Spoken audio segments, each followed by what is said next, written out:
I have a question that's very much related to what you both described, which is, do you see, I know that Harri, you mentioned that you see your art as being very connected to that vision or realization.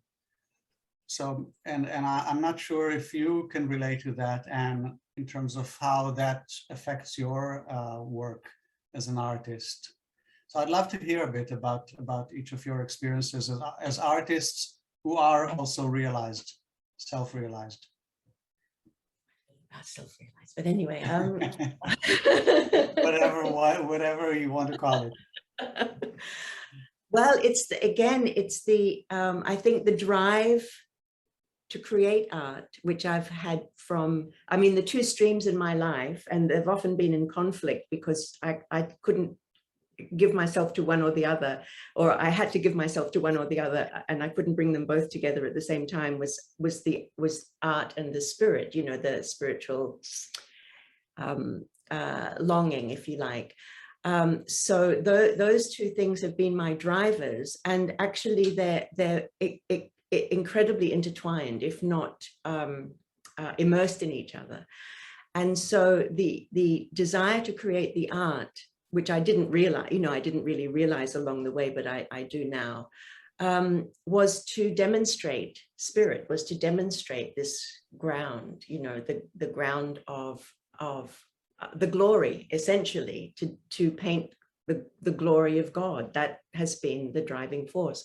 So, you know, I look at the creation and my mind is blown every single day. I know, and Harri knows, what it takes to produce one small work of art, one tiny work of art that sings and that resonates with other people and that has an effect, you know, that actually enlivens spirit in the viewer.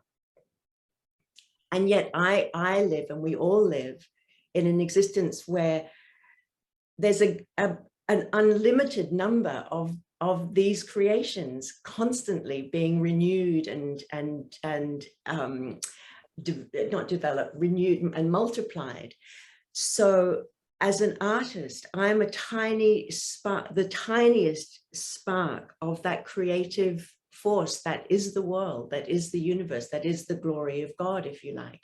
So the job of the artist, as I see it, and what drives me, is to produce a work that reminds you of the glory of God, that actually hits a place in you, that's not just your eyes or your intellect or whatever, but hits the deepest place in you where you go, oh my God, I remember who I am. I remember what this is. So for me, that's really the point of the whole thing, except when money is low, and then the point of the whole thing is to earn a living from. Yeah, it intrudes. Yeah. Is that true for you too, Harri? So that's really, but that's the underpinning. I think it's a very great privilege to be an artist in this world, even though, you know, it's very, very difficult. There's no question that the life of an artist, financially and so on, is very difficult. But you're at the center of creation, and your tiny creation is a microcosm of this great creation, and that is an incredible thing to live that.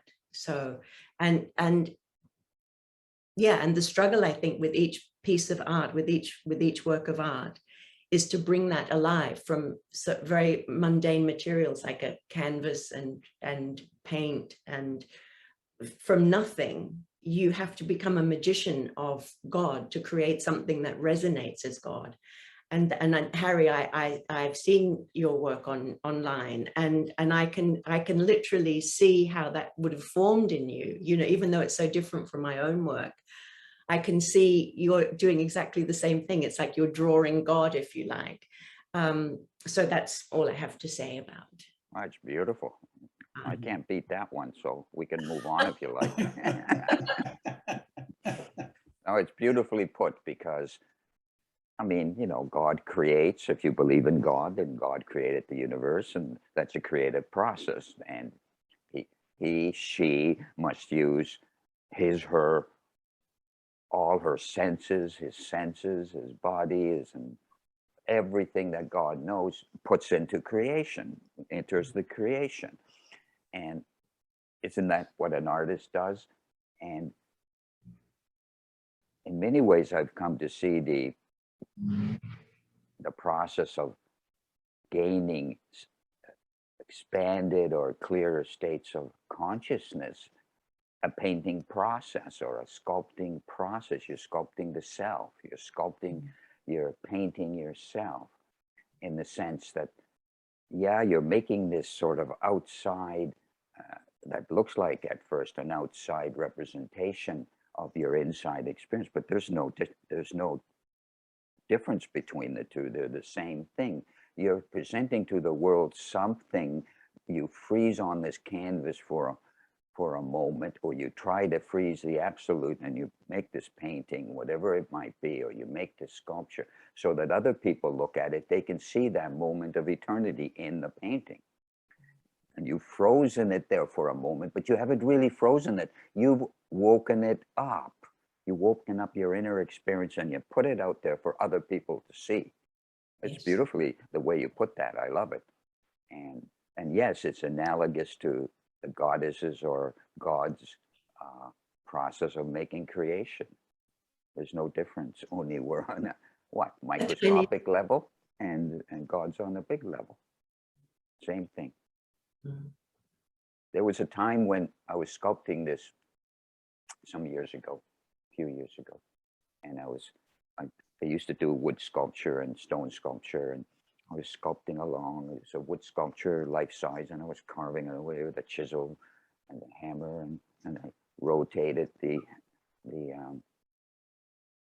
sculpture a little bit. It was heavy, 200 pounds. It was on a rotating table, and I turned it and I sculpted there, and then I turned it and sculpted there, going on.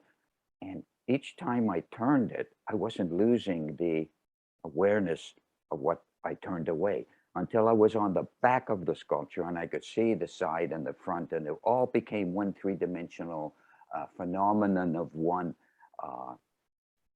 seeing this, or four-dimensional, whatever the dimension would be after 3 dimensions or 2 dimensions. But it was a beautiful experience because there was no loss of sight or loss of knowledge or loss of connectedness. I could see the connectedness all the way around. I could see the sight all the way around.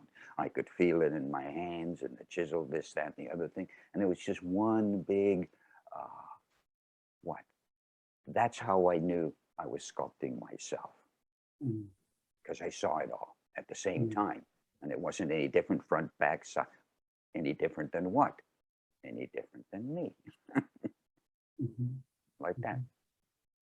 I just wanted to say one thing that I picked up when you were talking, Harri, when you said that you can freeze the absolute on the canvas. And that really struck me, because as it's frozen in one sense, yes, it also lives on. It lives on. It's not that it's frozen and then dies. That's it's right. Exactly what you said. You actually have captured you've kind of captured the absolute in that moment.